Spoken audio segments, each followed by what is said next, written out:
This is a prayer about the merging of the heavens and earth and heart and mind.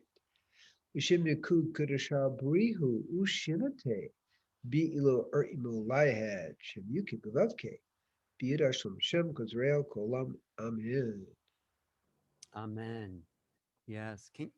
Thank you. I'm speaking today to Gabriel Cousens, he's been on the forefront of consciousness, of health, of spirituality, of transformation. He's had incredibly diverse life as a seeker and explorer of new realities. That's the show. And he's just written a beautiful book. Show your book there, Gabriel, the book that you have. Yes, it is Into the Nothing, a spiritual autobiography. And it is a great book. Who's the publisher of your book? Well, it's what is it? Infinite Light Publishing. Great. And people can just get this on Amazon because Yeah, they can get it anywhere. They can get it anywhere. So what I really want to ask you, because you were a doctor, you were a rabbi, you were a health consultant, you ran a retreat center, you met the great gurus of the day, Muktananda. What does it mean to be into the nothing after you've had all these experiences? What's been your conscious adventure of awakening? It's a very deep question. I know. So it's not quite like that. Mm-hmm. To me, there's just this journey that started when I was 1 year old. Mm-hmm. I had TB in 1943. That's fatal, but obviously I survived. Yeah. And so my journey started with confronting death, the meaning of death, what lives, what dies, what goes on here. And then at 33, I got my answer. So it was a seeker in that way. And the answer is there is no death for the self. I have received Shaktipat, the spiritual awakening from Swami Muktananda. When I came down, a little voice rang out and said, there's no death for the self. The self is immortal. Right. So that started things. And then it also told me you need to learn to eat and live in a way that supports the unfolding of Kundalini. Right. So that was the start. Before 33, were you still a seeker? You were still a seeker before you hit that moment with Muktananda, right? Well, I was a seeker since age 1. Right. Age 1. At 4, I wanted to be a doctor. At 8, I was seeing mystical figures, which I didn't know what they were, except I knew they were important, mystical. Mm-hmm. And I began meditating spontaneously when I was 16. And it just continued to unfold in that way. And just a few years before that, I met Jim Hurtak in 1973. It's an old, very special friend, Jim and Desiree. Mm-hmm. So, no, I've been doing it my whole life because I was trying to get the answer about life and death. What is it about? Mm-hmm. When I got that at age 33, it got clear. And then I really began more intense spiritual living. And so I actually lived with Swami Muktananda, traveling ashram for 7 years. Mm. And I left the day he left his body. And really? It was, I didn't know he was going to leave his body, okay? So I took my goodbye. I said I came, literally this is what I said, what I came for, which is liberation, has happened. And so thank you. Now it's time to go. And he validated the liberation thing because he had a big smile and he gave me a blue pearl. So that was really special. I was very fortunate. And the next day, as I'm flying out of Mumbai, he's flying out of his body. So it's like, okay, pretty cool. So when did you become the rabbi? Was that before Muktananda or after Muktananda? No. So what happened is after my 7-year cycle, we're meditating 6 hours a day and chanting 4.5 hours, pretty intense. I liked it, but it was intense. Day fast. And at the end of that 40-day fast, a little voice rang out, a God voice said, okay, now go to your roots. Mm. And that's how I got more into the Jewish roots. And I, having now been in India for, 7 years, I could actually understand the Torah. I could actually understand it at its deeper level. And I actually wrote a book called Torah is the Guide to Enlightenment. Mm. And Yeah. I describe how it was really talking about enlightenment, but just nobody teaches that. Well, that's one question So, I really wanted to ask you because Judaism, my background's Jewish, and then I look at the spiritual traditions about enlightenment of the no self there. I haven't found that place within the Jewish tradition about the enlightened. No, I mean, there are great saints in Judaism, but I haven't found that direct connection. Can you explain it? yeah, they don't use those words, Right. but if you see the description, I mean, you have the 16th century mystics, enlightened ones in Svat, Mhm. and you really, can we say that Moses was enlightened? I mean, it was half angel. Okay, so clearly there was a huge awakening there. Was Yehoshua awakened? I'm pretty sure he was in the way they describe it. And they even describe Shaktipat in 34, Deuteronomy 34:9. It says that Moshe looked, that's just classic transmission of spiritual energy. Just there's no, totally. And that is it. And then I read the Baal Shem Tov talking about, yes, when I'm working with people, part of my soul goes into them. There's a transmission of energy. So that's the same principle. And other ones like Rabbi Nachman, there was definitely, or Rabbi Akiva, there are people who are clearly were liberated. They just didn't have those terms because that's more of an Eastern term. But Right. they do say, what it says is you can't know God and live. Mm. Okay, what it means is, when you get it, is that if you know God, you have merged with God, there's no you. That's into the Oh, I see. I see. I see. Yeah. So, nothing.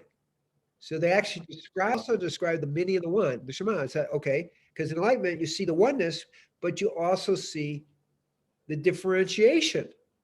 right, So right. simultaneously, there's the paradox of the many and the one, which is definitely an enlightenment statement. Yes, the Shema is the one. It's Many and the one. the many and the one. Okay. See, because that's the key. You got to see the oneness, but you also have to see the differentiation, and it's the paradox. That's an enlightenment statement. But the difference I find between Judaism and the Eastern traditions, Hindu, Buddhism, is that Judaism is a servant to God. I mean, maybe it is also, like a seva as a service, but there seems to be more of a separation between the self and the God state within Judaism than in some of the Hindu traditions where there's a merging. I think that the way it's talked about, Mhm. I would totally agree. Right. But when you really read the descriptions, it's all about one and many, and that there's only God, and that's it. And true faith, in a sense, is the experience of that oneness. Mm, mm, mm. So they talk about it differently, but they are experiencing it the same. Right. It would be great to go to a synagogue that had that sort of focus. I mean, I guess the Jewish revival was a little bit like that, right? I mean, Yeah. And the what you're talking about is a problem because what we see today, there aren't a lot of rabbis who have that level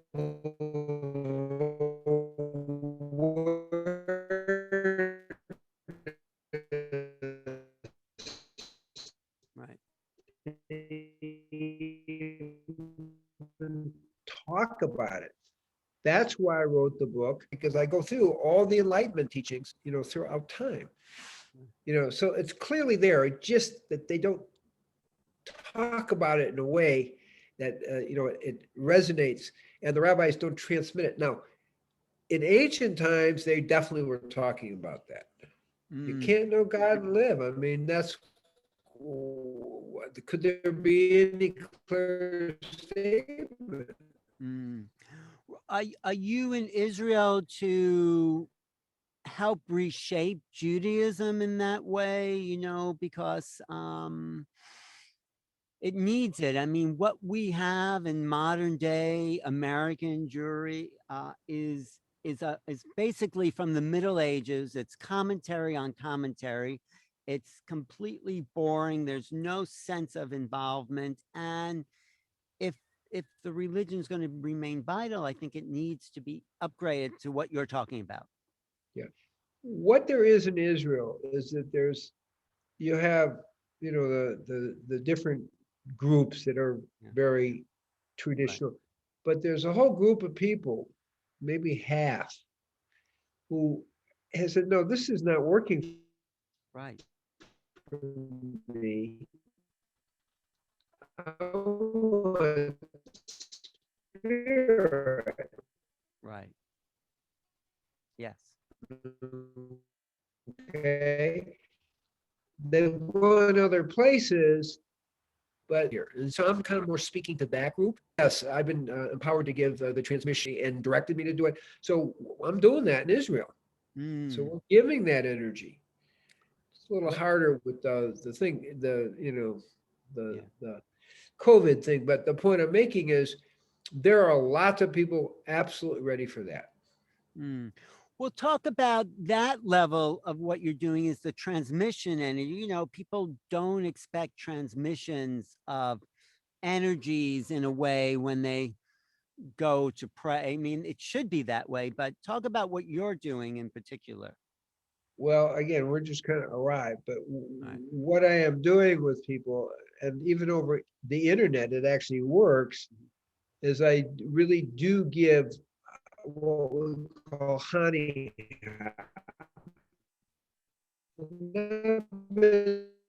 Doing that. I lost you a little bit there. 2004, because we have spiritual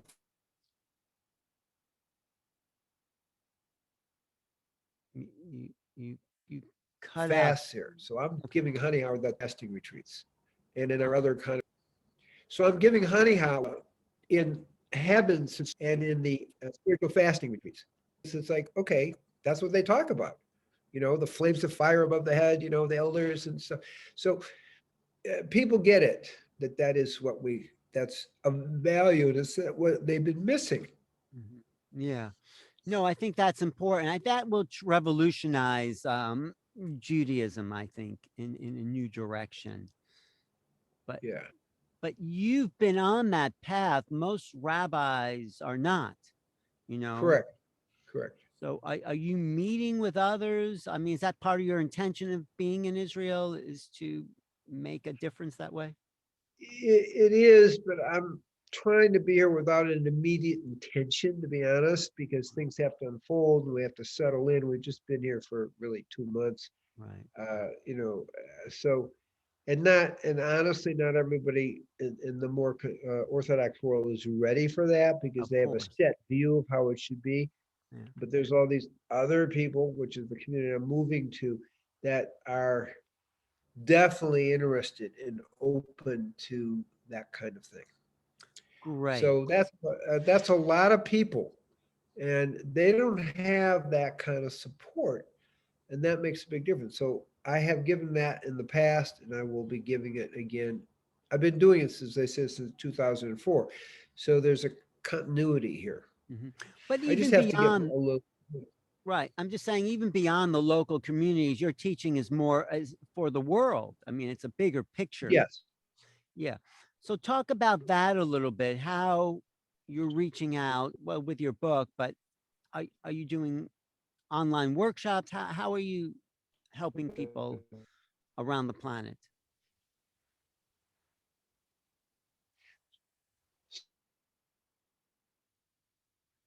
So right now, and I just finished one just before we started, which is actually called Shakti Hour.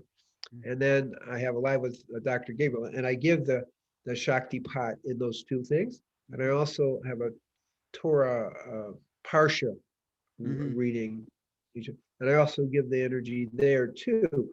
So 3 times a week, I'm actually doing it over the internet.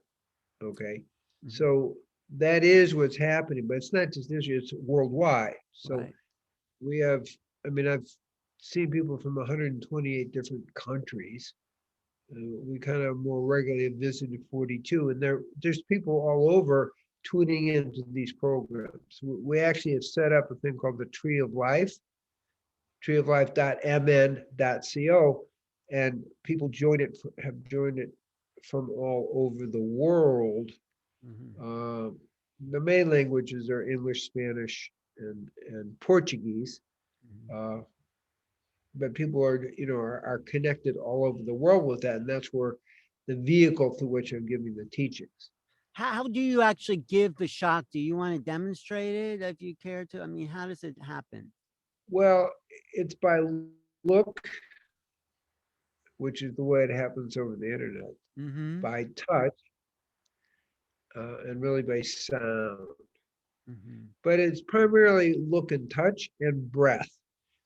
When Muktananda initiated me, he actually blew into my mouth. Right, right. So his prana actually went into me, and that's the most powerful way. I do that, but not as often, just because it could be misunderstood these days and so forth. Right. But if I'm going to do it, I announce that I may be doing it. Then if I'm doing it just for a few, then other people. So it's not something I do, but it's by look, by touch, and by breath. Right. But do Okay. you have to be in a And state of consciousness to do that?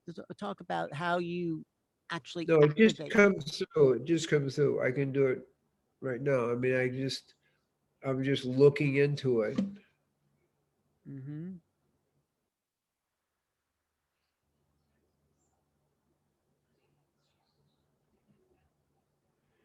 And that's it. I felt that. I felt that place of there was, for a moment, there was no one there. There was no personality. There was nothing. It was just Right. existence. That was nice. Thank you. Thank you. And so you're much welcome. But times a week that I'm doing it, it's very important that people keep getting more and more energy, particularly in these kind of chaotic, difficult times. So part of my work is just supporting people to make it through what's going on in the world. Right, right. But you know what is special about Israel is there's so many power spots there. It might intensify the Shakti if you did that at power spots. Is that right? Yes, Yeah. yes. I mean, Basically, Israel itself is a power spot. yeah. Then you have the Temple Mountain. Then you have the Carmel Mountains, which is kind of where at the tip of the Carmel Mountains where we're looking to be living. So you have real power spots. Yeah. And that's definitely worth considering. You have the Dead Sea. You know, the most powerful place I was, I mean, Jerusalem is very powerful, but the most powerful place I was in Israel was Hebron, the cave of the patriarchs, where I felt this amazing energy pulling me out of my body, like opening me up as if I was traveling. Have you been there? Have you had that experience? Many times, many times. It is powerful, right? That moment, that place. Well, it's the energy of the ancestors. Yes. That's for real. Right below that, I've seen paintings of what it really looks like. So right below that is where they actually are buried. Yeah. Right. an opening where you could go down, and they don't allow that to be. I did Oh, talk to someone who actually did do that as a kid, like the last group to be allowed into the cave underneath. And what did that's they say? How did it really feel there? very intense. It's very intense because that, the ancestors' energy doesn't go away just because they're, leave their physical body. Right, right, right. So it's a holy site. I'll put it Yeah, that way. especially if the ancestors are genetically connected to us, maybe it's more powerful. It's like, the practice of sitting by the graves of the holy ones where you get the transmission, right?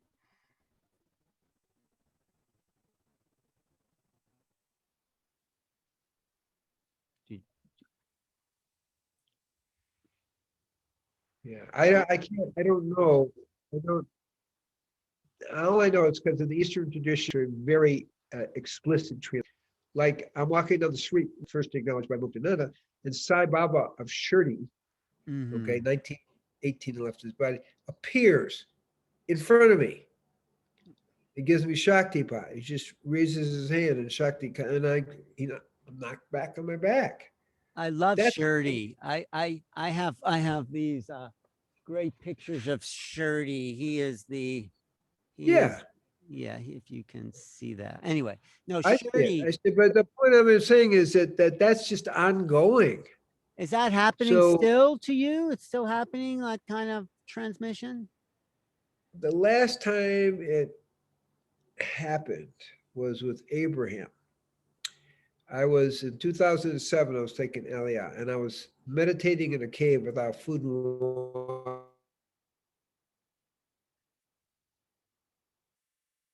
water for 3 days above the Dead Sea.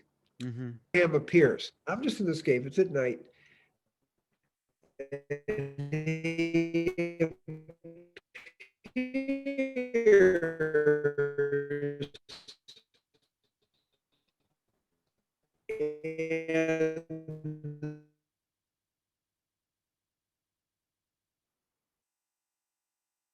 and there's a transmission of love, but of them that came into me. Mm.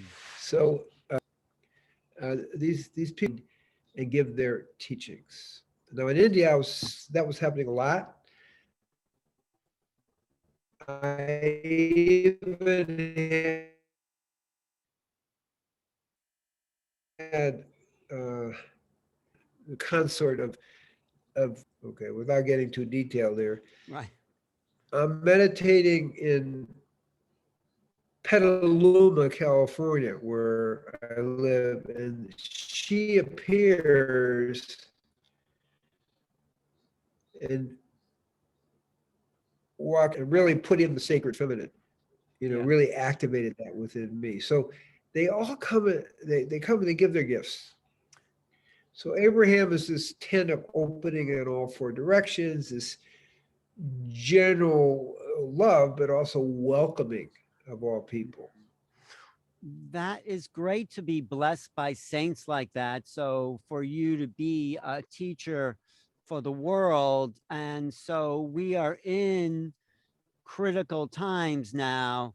So all these interactions with these great beings, what has been given to you to share with the world, especially now at these moments? Talk about that, please. Well, they're, they're kind of different levels, but the most immediate level is the energetic transmission, Mm-hmm. because all these beings specifically put energy into me, of their gift. Right. So, the Abrahamic energy, also the energy of spiritual warriorship, which is really needed. He was the number one spiritual warrior. Mm. I mean, he Yeah. took on the kings, he took on, so that energy comes in. So, what does that mean? Well, it certainly helps empower me during these difficult times to stay strong with all this, right?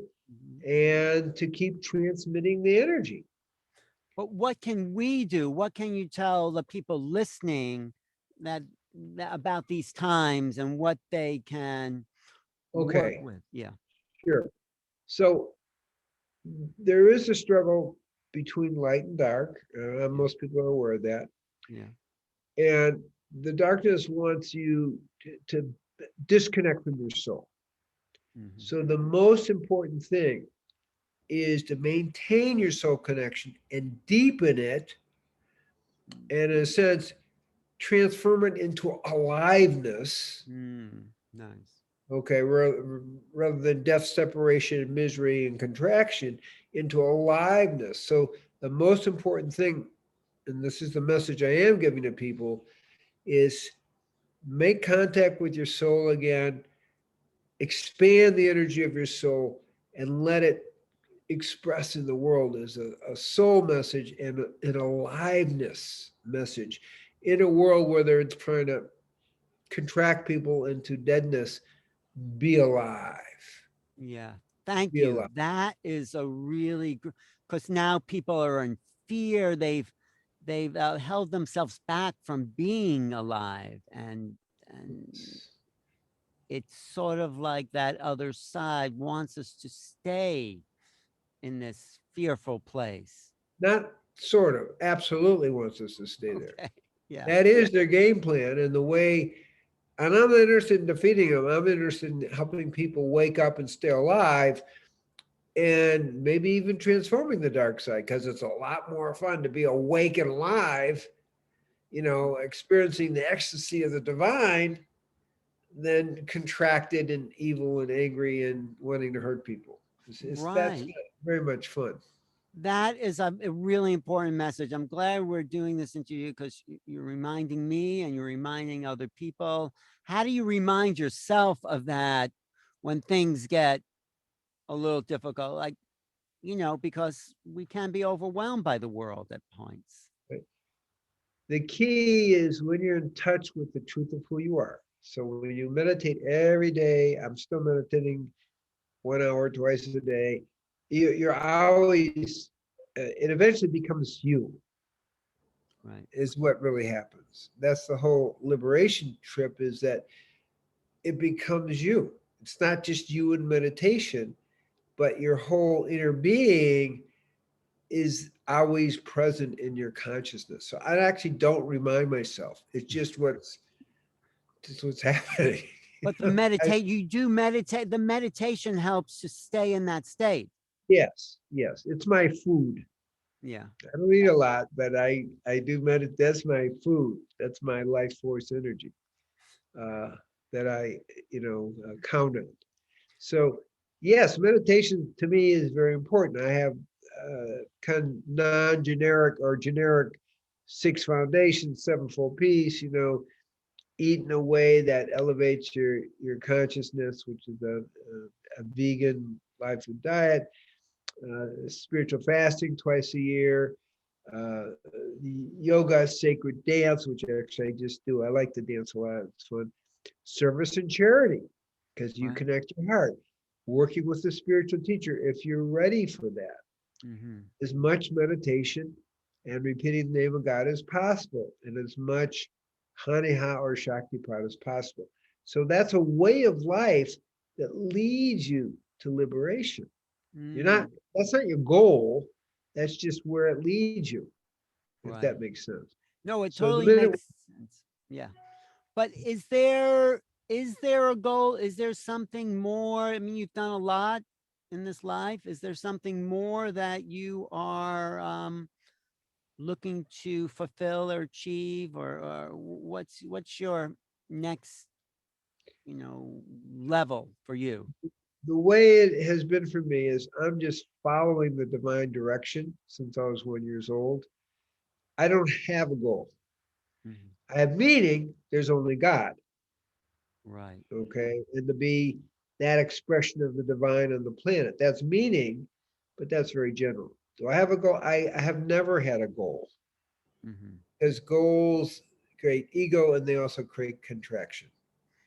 It's just, I call it holistic liberation. It's a way of living fully at every level that supports the whole liberation awareness and ongoing experience. That's how I see it. It's just a way of life. So I'm not going anywhere in that sense. No, that's great. That also helps. But so right now, the world is in transformation, transition, awakening. Right. What do you see? How long will this process take? What is the outcome? Where are we going from here? I'm very optimistic, Yes. and my feeling is yes, a certain amount of people aren't going to do so well, but like the Hebrews leaving in Exodus, Mm-hmm.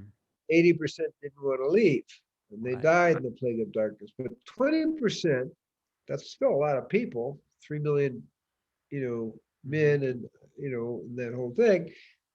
Uh, that's going on today. Right. And what I see, that's the optimism, is that I see once in a year or less or a little bit more, we're going to move into a much more expanded consciousness as a result of this. And the domination of the forces of darkness will begin to be lifted. Right. Because they won't be able to stand in the light. So that's an optimistic view, but I believe that's going to happen. Whether it's 1 year or 2 years, that's pretty close. Yeah. No, So, I agree with you. I'm very optimistic too, because I think we are letting go of the old values, old materialistic values. We're valuing life, connection, family, friends more than going out shopping or to restaurants or all those things that would occupy the kind of material realities. But on another level, I have a yes. question. Where in the year in the Jewish calendar, 5,000 something, right? 5,000, was it It's 700? something, it's, that's really good. Oh, I think it's 81 or yeah. something. But 81, 81. Yeah. so some Hebrew mystic scholars say the year 6,000 is the return of the Mashiach, the Messiah. And other people, and some people say, well, it's like, Friday evening. So what do you say about that? Um, yeah. I mean, the prophet, but they're also that it will be next week. So between now and the year 6,000, there's the messianic energy coming. We Yes. can say that there are certain signs that are suggesting, and please, I'm not trying to ever predict it, No. but 32, okay, could be the time. 2032, you're saying? Yeah, 20 yeah. will be the sign for what exactly? Well, maybe I mean, yeah, of course. where that starts to wake up And on Pesach. On what does Pesach. that look like, the Messianic age, or to you? What I mean, and to what the Well, the Messiah is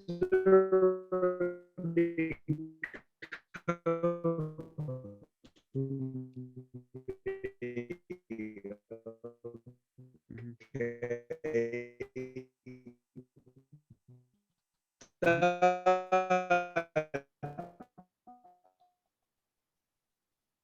mhm. right. I'm not worried. The age, but so for me, it looks like as people will know the truth of who they are, the sparks of God, and understand our youth. How I look at it, and there may be one or two people, depending on the different prophecies, who are the lighters that activate that more general awareness. Now it's been going on. Yeah. I mean, okay, it did. It's not going to start at one point, but it's happening. Even this COVID thing, in a certain way, is creating the stress that's going to bring more people to that awareness. So that's why I think in the next 10 years, it really is 10 or 11 years, we're going to see a much more I'm going to say Messianic, meaning many, many, many people awakening. Yeah, I agree. When you boil water, it doesn't all boil at once. There's a little bubble there, a little thing there. Eventually, it boils, but it starts with, warming up the pot, and so it's like that. I see what that's the vision I get as you're speaking. And and also I think it also lines up with what some people have said, the age of Aquarius, right? And these golden Yeah. age in the We Hindu entered into that. We entered into it this year, December 21st. We had a big ceremony because it was a huge shift, 2,000-year shift into that. So these things shifts are my world they are real. We did a whole worldwide ceremony for that. Great. Because we want to awaken as many people as possible that, wow, something really very special is happening for the expansion of consciousness. Well, that's why I'm doing the show with you and other people, because that's what I think the most exciting thing on the planet is, the expansion of consciousness. I've also just wrote a book about, yeah, right. I wrote a book about UFOs. I include the Hurtaks in, and I feel that's another force that's going to wake people up. What do you feel about other life on other planets that way? Well, when I was in Argentina, as I said, I traveled and taught in a lot of places. I took a little break and flew to Cordova.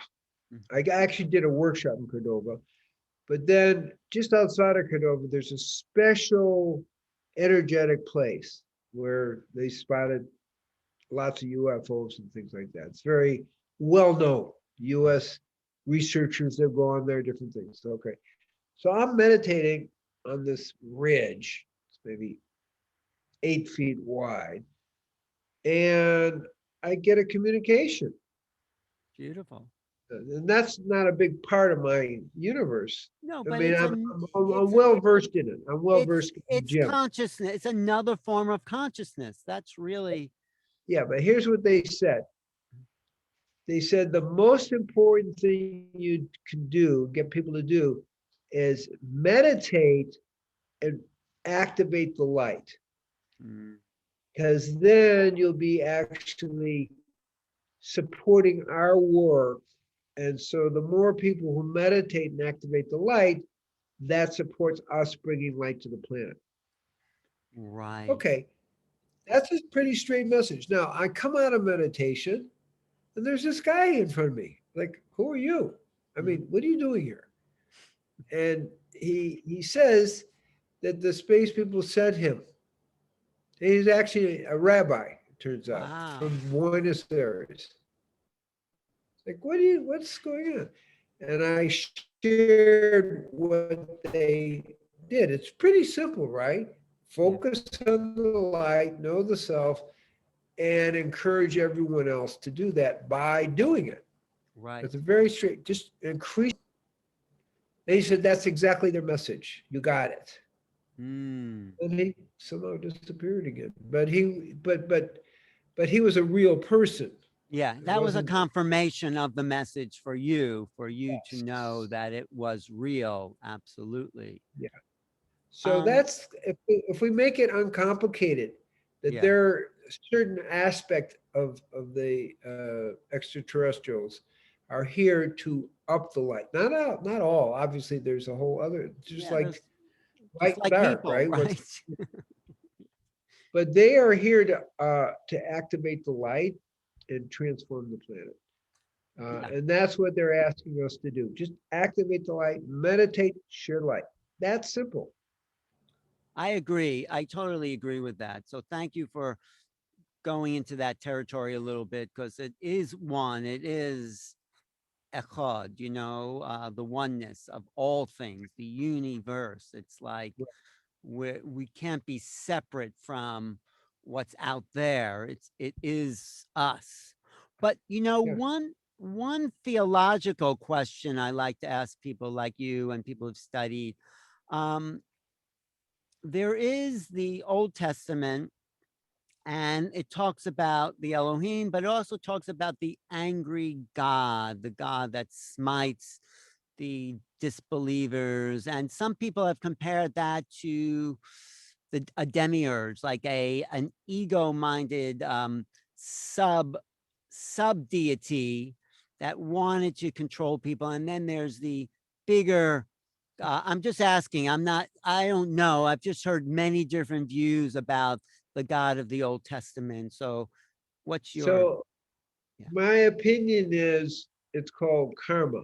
Medad, kinetic, megdad. Okay? You reap what you sow. So there isn't like some demigod hitting people over the head if they aren't right. The laws of karma are extremely clear in the Torah. Eye for an eye. What is that?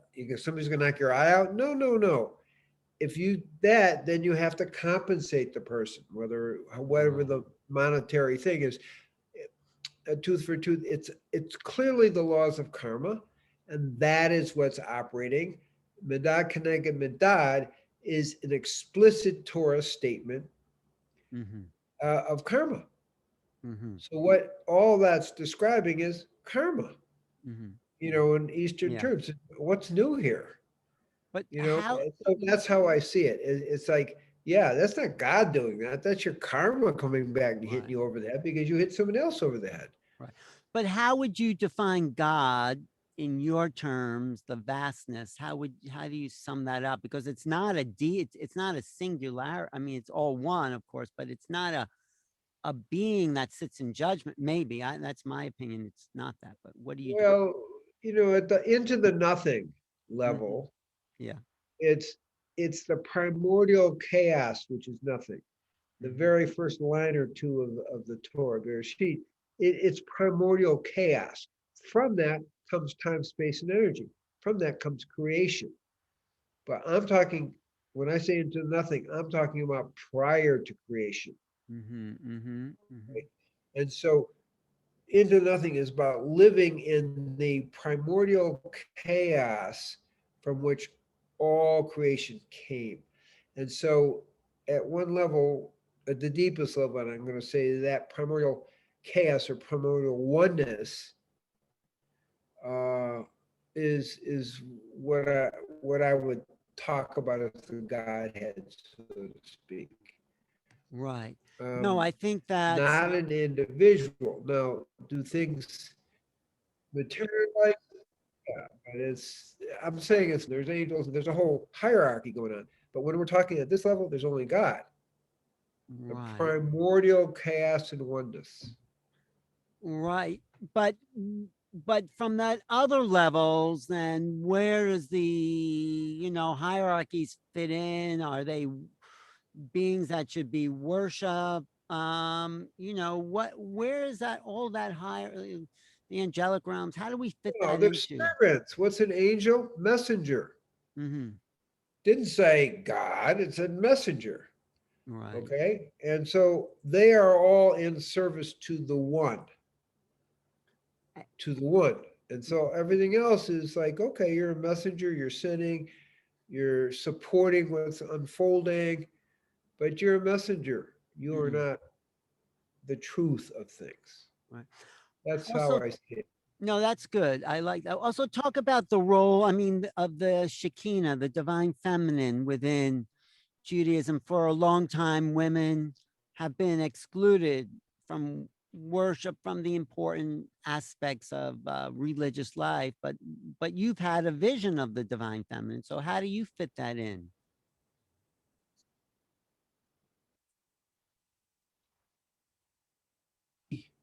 Throughout Judaism, the divine feminine has always been there. So you see Miriam and her mother, confronting Pharaoh and refusing to kill the babies and leading the woman in dancing after the crossing the Sea of Reeds. And so the women have always played a very, very primordial important role. They're the ones that didn't worship the golden calf. Oh. Okay. So they held, and I've always held, a certain amount of spiritual strength and leadership that they don't get. So maybe in the 18th century, all that kind of shifted as a kind of more masculine energy. But if we look back, you'll have all these women saints, and so I think the Shekinah energy has always been present as a source for all of Judaism. Okay, do you see what I mean?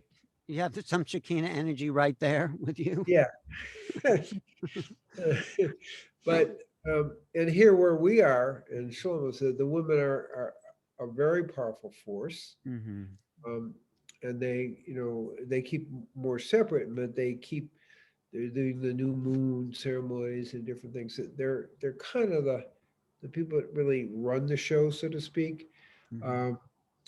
But in general, when you get into more of the Orthodox traditional way, then they've shifted and it's unbalanced. But when we go back into what's really happening, right,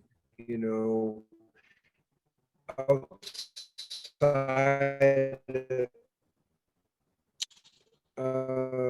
fixed religious beliefs, which are very the feminine force is very strong. It's meant that this time the healing of male-female into oneness requires